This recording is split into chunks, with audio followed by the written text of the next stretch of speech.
Olin came up with he was doing a ton of YouTube stuff, and then he produced a 7-minute clip that sort of contained the DNA of the series, and then they brought me on board to kind of help flesh it out into an actual series.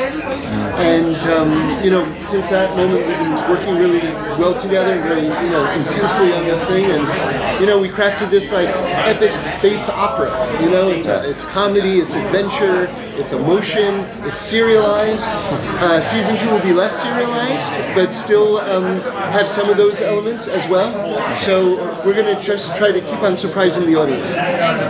Did you really anticipate it catching fire? Kind of like in the vein of Rick and Morty when they first had that one episode and then all of a sudden just sparked fire. But did you anticipate it being as big as it was for TBS?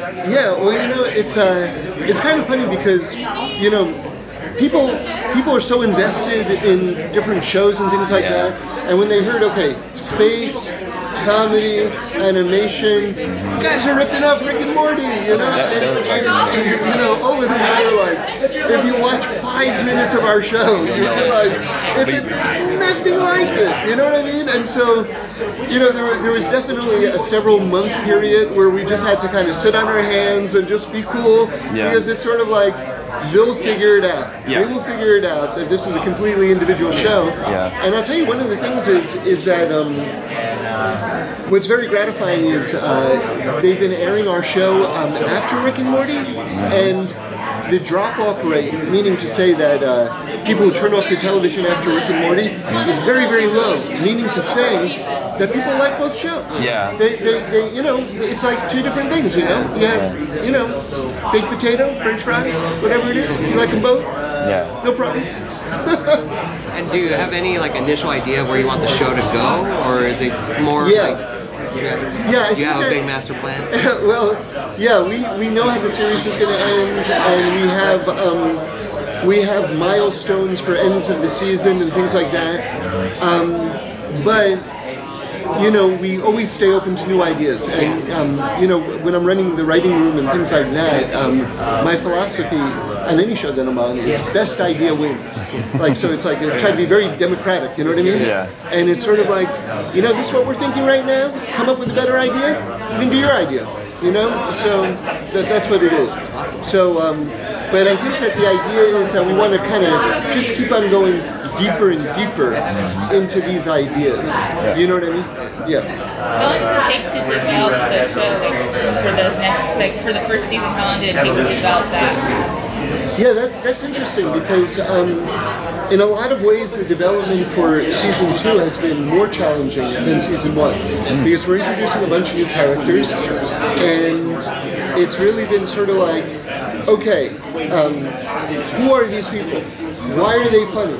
How are they with each other? And it's sort of like, okay, these are questions that we sort of knew, but they're like, oh, no. You're not starting until you've got encyclopedic answers to these questions. And I gotta tell you something, and to anyone who's creating out there or whatever it is, sometimes you take a pen to the paper and you go, well, I'll just wait for inspiration to hit me. And it's definitely one way to do it. Not say anything bad about that, but if you actually really put the work into knowing the characters, really knowing them, what was their childhood, what's their favorite song, what's their favorite meal, all the type of stuff that are sort of almost annoying bits of answer, what difference does it make? But if you really get to know your thing, and then when it's their time to speak during a scene, you know what they're going to say. You don't. All right, you always play with the line, and there will be better lines and worse lines, but you know what they're going to say, and you get the dividends. It's frustrating in the front, but you get the dividends on the end.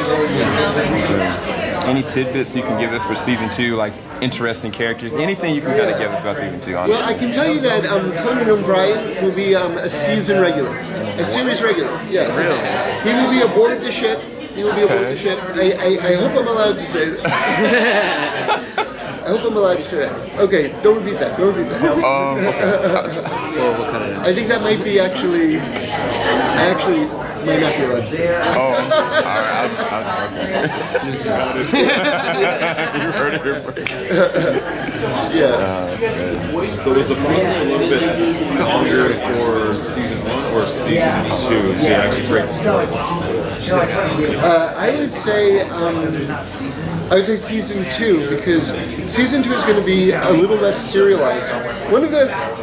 We're still going to have kind of like the arcing adventure and everything like that, but we're gonna go slower. And I know that we really stayed on top of the Reddit and the tweets and everything like that. And one of the most frequent things that we would hear from people who like the show, not people who didn't like the show, people who like the show was like, it's going too fast, it's going too fast, you know what I mean? And so we're going to slow it down. Yeah. And then I was curious to see, like, do you enjoy creating like new worlds in a sense? Like, do you enjoy the protagonist or the antagonist a little bit more? Well, that's a very interesting question, because season 1 we had one antagonist, David Tennant, the Lord Commander. And I remember, we worked very hard on him because in the YouTube clip, he's like very silly. I don't know if you guys noticed that, but he's very silly. And one thing we realized, if this is going to be a series, we need a serious bad guy. And you got to take the bad guy seriously. And one of the things that we were very keen on is the first scene, he has to kill someone, so that the audience has to know to take him seriously. And so we were and then I remember, I worked literally for weeks with the storyboarder, going, no, where's the blood? No, it's not, no, it's gotta be horrible and cruel. And then finally we got it to a place where, if you were watching it, you'd go like, wait a second, he's like short, and he's like, but his voice is weird, and his eyes glow, and he just got spattered with the blood of a guy that he killed. And then it was like we were off and running. So we had, so to my satisfaction, we sold them, and then it was just like David Tennant, gift that keeps on giving. That guy is awesome. I can't even tell you, we do these Skype sessions where he would record from London. And, I'm not much of a theater guy. I like TVs and movies more than theater. But you just sit in front of the thing and you watch a performance. That guy, it's like I was at the theater. Like, here I am. Like, wow. And anyway, Thank you so much. Season 2, though, we're going to have different bad guys. Oh, really? So that was a very long setup for a short answer. Okay. Yeah. Thank you so much. Yeah, absolutely. Yeah. Pounding, call me the wingman, cause I'm on his team. Higher than the flyest spaceship you ever seen. Hotter than a sunbeam, cause it's so real. Call him Mr. Wonderful, cause he is that deal. The night is darkest just before the dawn, and the dawn is coming quick and crack is coming with T-Nick. Yeah.